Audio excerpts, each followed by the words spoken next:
Now that we've finished with variables, let's move to our next major topic, which will be collections. We'd like to divide collections into two major sections, each exploring a different component of lists and arrays. The first section, which is going to be this one, we'll take a look at first what are lists and arrays and how do we use them in Kotlin. And we're going to take a look at two very specific types of lists, non-mutable lists and arrays. So not array lists, just arrays. In the next section, we can take a look at some slightly more advanced types that carry with them a lot of extra functionality. So let's head on over to main activity now. As you can see, kind of cleared it out, and I've moved everything from the previous section to variables texts. So first, what are lists and arrays, and how do we use them in Kotlin?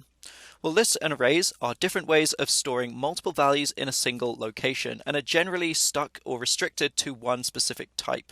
So this means that we could have a list of integers, or a list of strings, or a list of booleans, but generally we don't mix the types, so we don't have a mixed list of booleans and strings and floats or something. That being said, otherwise we can treat lists and arrays as just being a way to store multiple values in a single location so that we can move them around as one big piece and access different components or different properties of that list. Now, like I said, we're going to be taking a look at non-mutable lists. Okay, and we'll take a look at arrays, and these are two slightly different list types that have very slightly different functionalities. This one has a little bit more, and these are essentially lists of values that cannot change. So this means that once we assign certain values to a list, we cannot go into that list and change individual values. At least with non-mutable lists, arrays are a little bit different. So let's take a look at how we would set up a list first, and then we'll take a look at an array.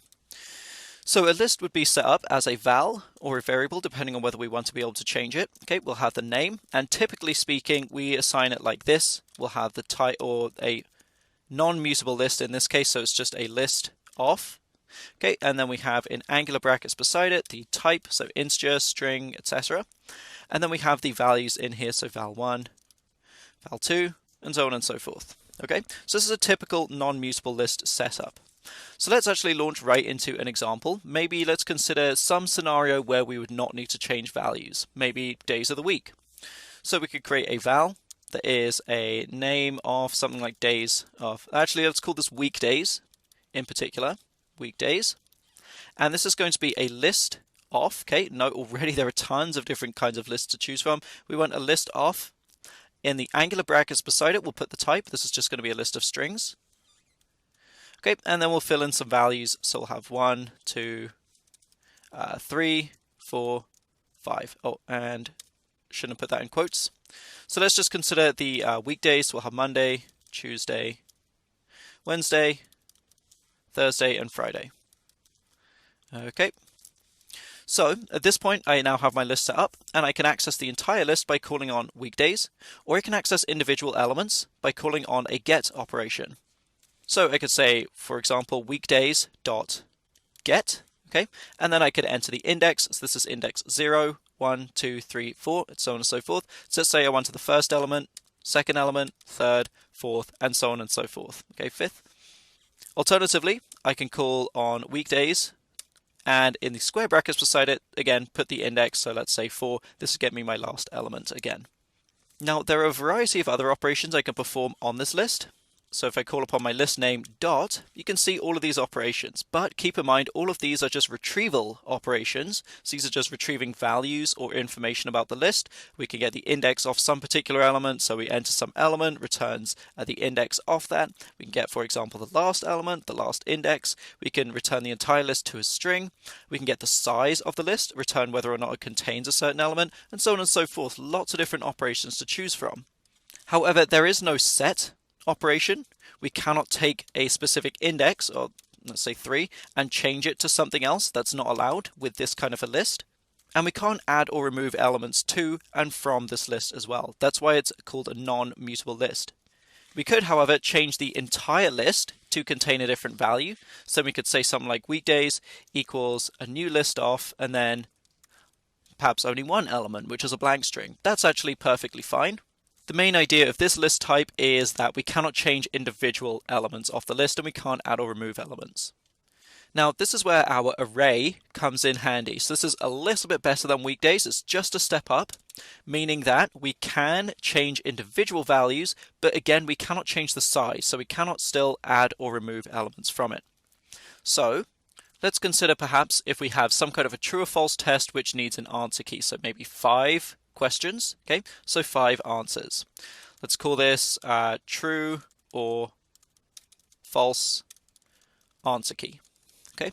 And this is just going to be not a list off this time, but it's going to be an array off, okay? Again, even within this, there are specific arrays denoted to each different type. We're not going to bother with those, although where applicable, I would recommend you use these instead of just a general array list or array off, but we're just going to explore this for now, okay? And then we can put our elements here. So let's say false, true, true, false, false, okay? Something like that. What I can do is pull all of these same operations on this, but I can also change a value. So let's say we realize that this should actually be false as well. We're just going to say true or false answer key dot set, okay? And we're going to set the current index, which is index 2. And then we're going to set a new value, which in this case is just going to be false. Alternatively, we can do pretty much exactly the same thing, but with this kind of a syntax. So we could say true or false true or false answer key at the index of 2 is equal to false, and it has exactly the same effect as above. But however, once again, cannot add or remove elements from it, so we cannot add anything, we cannot remove anything, and so on and so forth. So that's the big difference between mutable and non-mutable lists. So that's pretty much all I wanted to cover in this section. I just wanted to show you our 2 non-mutable lists that we commonly use. Again, you can change the entire list, but generally speaking, you cannot add or remove elements from it. And with our basic non-mutable lists rather than arrays, we cannot even change the elements within a list. So this is just for retrieval purposes. This has a little bit extra functionality. So what I would recommend you do, because there are so many other functions that can be called on these lists and arrays, is I would recommend you check the 2 out. So just type your name, true or false answer key, or the weekdays list, dot, and then take a look at a bunch of these different operations that you can perform.